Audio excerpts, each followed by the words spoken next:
All right, guys, here we are again. This is chapter 19 of Addison Cook and the Tomb of Akan. This starts on page 189, and when we last left off, the plane was crash landing into the Gobi Desert. Chapter 19 is called The Camel Trader. Addison thought he would see his life flash before his eyes, but instead it was mostly just sand and airplane parts. Dax clipped the crest of a dune, slowing their speed before slamming into the next dune. One wing sheared off completely as they carved a deep furrow through the sand. Addison realized that the good thing about having no fuel reaching your engines is that they don't explode when you crash. He was quite pleased to find the bright side in all of this. He wiped sand from his eyes and kicked out the emergency exit window. He crawled from the wreckage, patting himself to make sure he still possessed 206 bones and hadn't divided any in two. "Is everyone alive?" he asked, coughing through a throat full of sand. He heard a series of groans as everyone hauled themselves out of the flattened Apache. Addison struggled to his feet, fixing his rumpled tie. He tried to look unflappable, but really, he was quite flapped. His fear of heights was not altogether pleased with the past few minutes. Right then, nothing like a small plane crash to make one appreciate the smaller things in life. Dax was last to heave himself out of the wreck. He stared at his crumpled plane and cradled his head in his hands. Mr. Jacobson offered him a tentative lick, but Dax was inconsolable. "At least we're alive," said Molly. Addison gazed at the endless sands of the Gobi.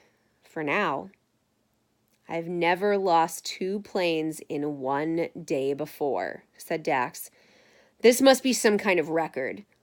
"You only lost 1 plane," said Molly, trying to comfort him. "But I lost it twice." Addison turned in a slow circle, surveying the distant moonlit horizon. "If we knew which direction to head, we could at least go after the next clue." He turned to Eddie. "You're fluent in Spanish. Spain is right next to France. You're sure you can't take a crack at deciphering the clue?" "There are thousands of languages in the world and only one Eddie. I'm sorry I haven't learned French." Addison needed a place to vent his frustration. He wheeled on Dax. "My aunt and uncle are out there somewhere, and we're stranded in the Gobi Desert with a one-winged airplane. I want you to know you will not be getting any referral business from me." "You've known me for 24 hours, kid. What do you know about me?" "I've seen enough." Dax brushed sand off his stubbled chin and stood up. He towered over Addison, anger flickering in his eyes. "Yeah, kid. You've seen me get nose up on 150 yards of runway in a firefight. Twice. You've seen me hold my own against a giant Russian vor who attacked me by surprise in Kashgar. You've seen me go 36 hours without sleep since you hired me in Macau. But ever since we've met, you've treated me like I'm useless. Your uncle seems to think I'm good for something. Why don't you? As far as I can tell, the only thing you're good for are getting beat up and crashing airplanes." "Well," said Dax, shifting the toothpick from one side of his mouth to the other, "at least I can read French." He pulled his toolbox out of the cargo hatch and headed to the starboard engine. Addison stared after him. He was nonplussed, but quickly slingshotted back to being plussed. He walked around to the starboard wing. "French?" Dax loosened lug nuts with a spanner and opened the engine. He drained water from the coolant system, filling his canteen. "When I was a bush pilot in Algeria, I spent 8 months in a French prison for a fistfight with a Moroccan loan shark." Addison raised his eyebrows. "I didn't know you spent 8 months in a French prison for a fistfight with a Moroccan loan shark." "You never asked." Dax drained the remaining coolant from the engine, filling a second canteen with water. Dax squatted in the desert sand, studying the clue in Addison's notebook. "This French is medieval." He held the page next to the crescent moonlight. "Luckily, the prison where I learned French was pretty medieval, too." Dax squinted his eyes, jaw muscles working his toothpick, and slowly translated. "Praise be to the Lord, my rock, who trains my hands for war, my fingers for battle. God is my shield, my sword, my helm, and my lance." "Sir Frederick said that already," said Eddie. "It's important," said Addison. "We found Sir Frederick's shield and sword. My guess is the next clue will be his helm." Dax read farther.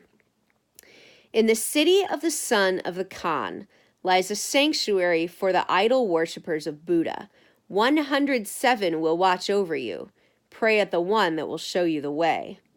Dax flipped the notebook shut and tossed it back to Addison. Mean anything to you, kid?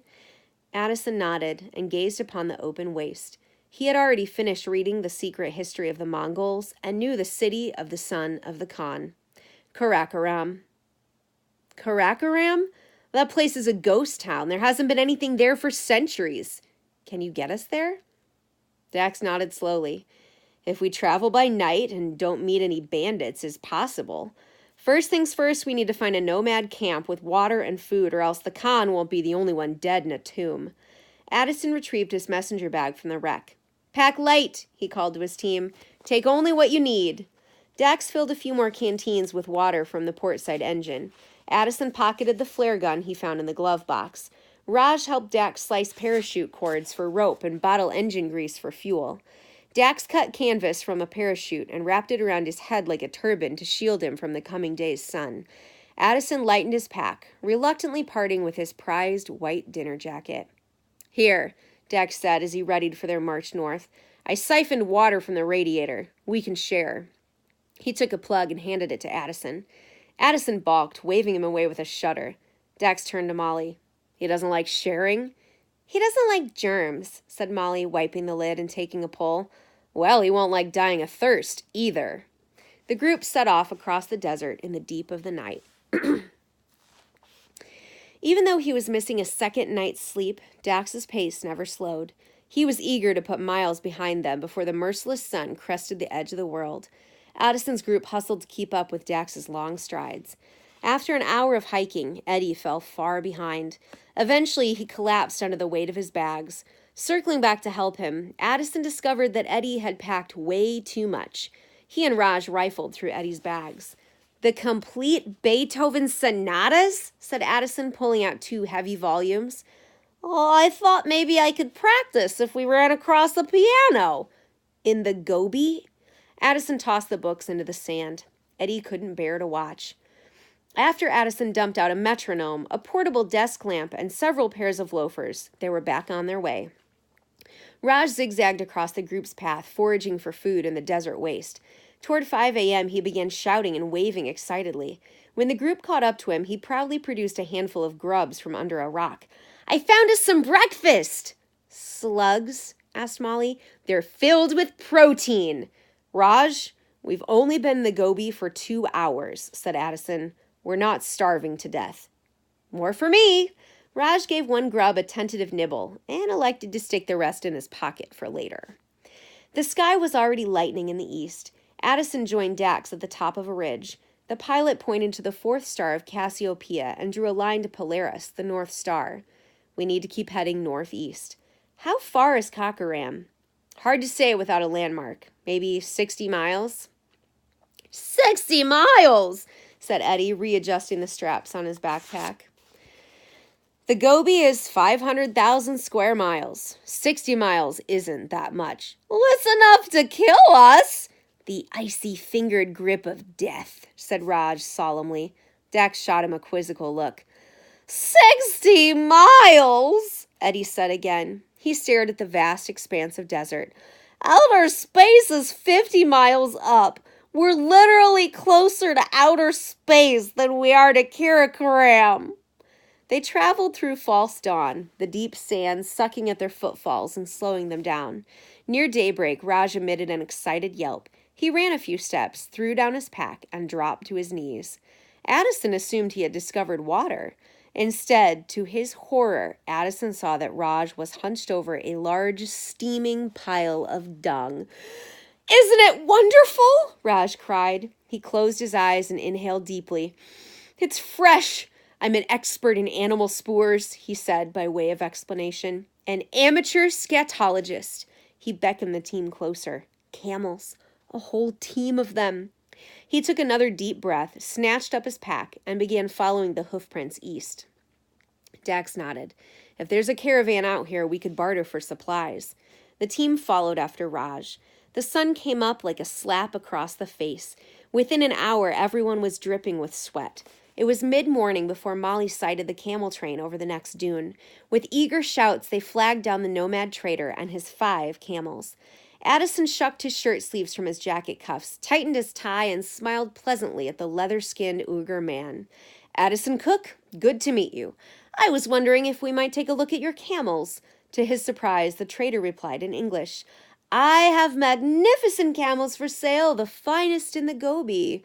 You are American, yes? I love blue jeans and cowboys and donuts, also baking soda, a marvelous invention. Look at these beautiful creatures. Addison looked up at the cud-chewing, two-humped beasts in their shaggy wool coats.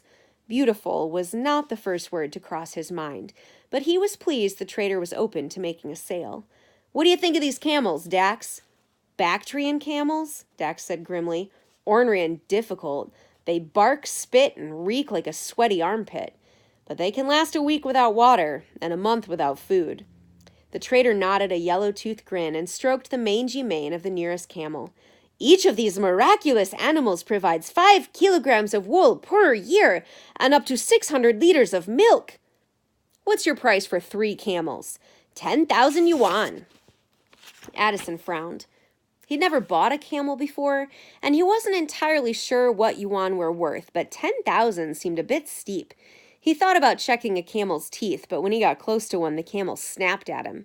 He figured that meant the camel's teeth were plenty healthy. Dax, talk to me. The pilot circled the shaggy beast, shadowed closely by Raj.